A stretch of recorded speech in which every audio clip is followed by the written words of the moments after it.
যার দিলে আসরে আল্লাহর ভয়, আল্লাহ আল্লাহ সব সময়।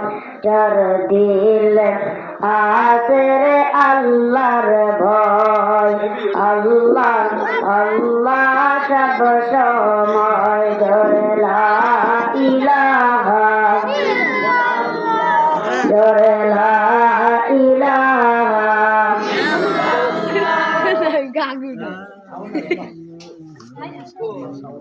সত্য কথার ভিতরে নূরে নূর রয়েছে। হযরত ইয়াজিদ ইবনে উমাইয়া রাদিয়াল্লাহু তাআলা আনহু বলেন, যখন হযরত মুআযা ইবনে জাবাল রাদিয়াল্লাহু তাআলা আনহু মৃত্যু শহীদ, তখন তিনি একবার বেহুশ হয়ে যাচ্ছেন, আবার হুশ ফিরে পড়েছেন।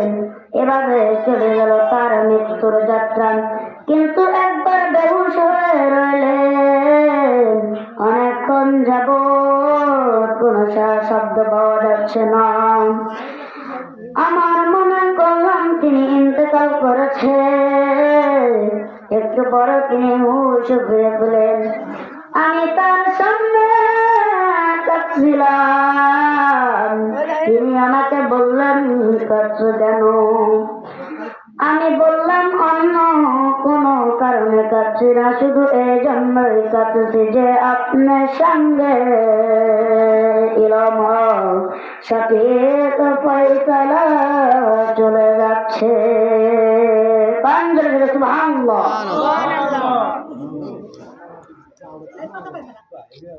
তিনি বললেন, কেন ইলম ও ঈমান আমার জায়গা থাকবে না? যেটা অন্বেষণ করবে সেটা অবশ্যই পাবেন।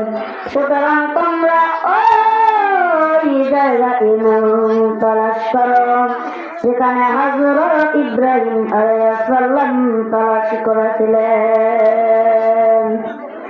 কারণ তিনি কিছু জানতেন না। আল্লাহ তাআলার কাছে তিনি প্রার্থনা করছেন, তখন আল্লাহ তাআলা তাকে জানালেন, কোরআন শরীফের ভিতরে বিবরণ হয়েছে, وقال إني ذاهب إلى ربي سهدين।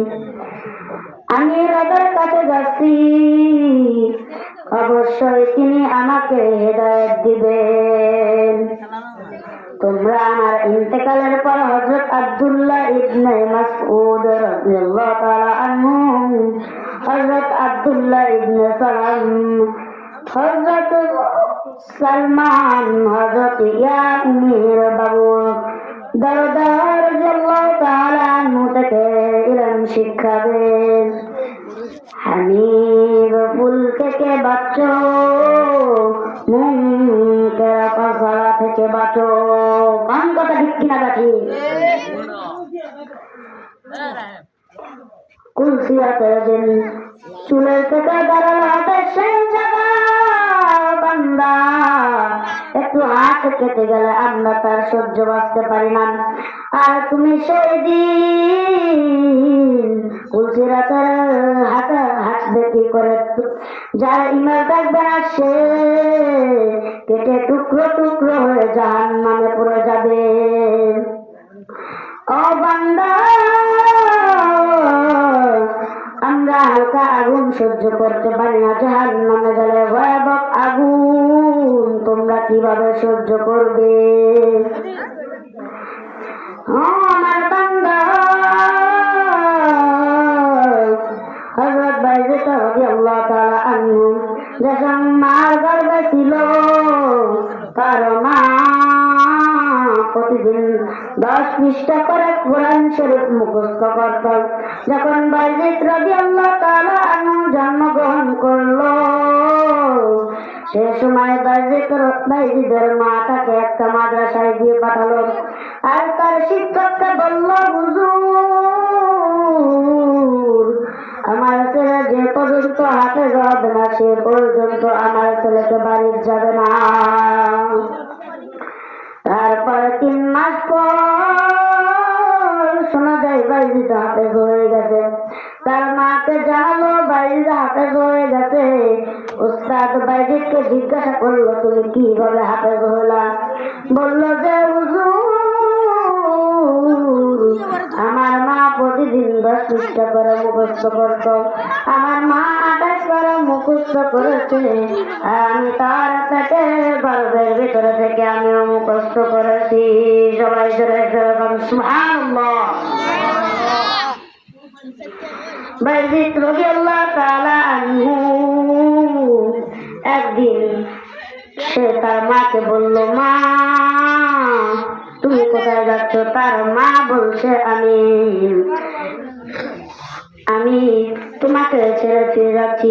বলতে গেলে, মা আমি তোমাকে ছাড়া বাঁচবো না, মা তুমি আমাকে ছেড়ে যেও না।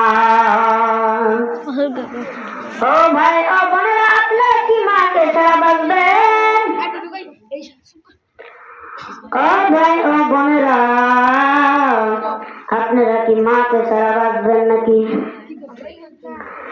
একদিন বাইজিদ তার শিক্ষকের কাছে গেল, যে বলতেছে, হুজুর আমার মা আমাকে ছেড়ে গেছে, আমি এই মাদ্রাসায় থাকবো।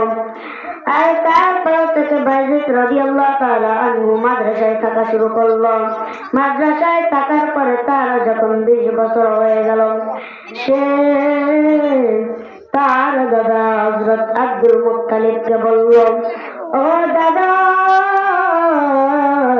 তার দাদা বলছে যে, কি হয়েছে নাতি, আমাকে এমন করে ডাকছিস কেন? আর দাদার কাছে এসে বলতেছে, দাদা 20 বছর আগে আমার মা আমাকে ছেড়ে গেছে। আর তার দাদা বলতেছে, কি বলতেছে, তুই এতদিন আমাকে জানাস নাই? বলতেছে, দাদা